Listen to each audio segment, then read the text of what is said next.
நீங்கள் பார்த்து கொண்டிருப்பது நியூஸ் 20D தமிழ் உண்மை செய்திகள்.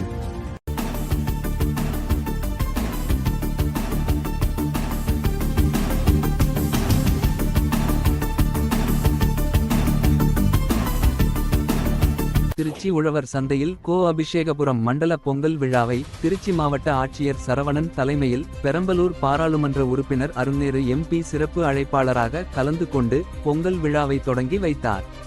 விழாவில் சுமார் 50க்கும் மேற்பட்ட பெண்கள் பொங்கல் பானை வைத்து விழாவை மிகச் சிறப்பாக கொண்டாடினர். விழாவில் மண்டல அதிகாரிகளும் மண்டல ஊழியர்களும் விளையாட்டுப் போட்டிகளில் கலந்து கொண்டனர்.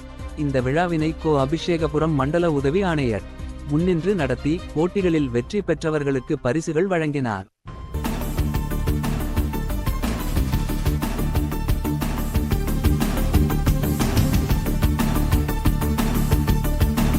நியூஸ் 20D தமிழ் செய்திகளுக்காக திருச்சி செய்தியாளர் பஷீர். உண்மை செய்திகளை உடனுக்குடன் தெரிந்து கொள்ள நியூஸ் 20D தமிழ் செய்திகளை சப்ஸ்கிரைப் செய்யவும்.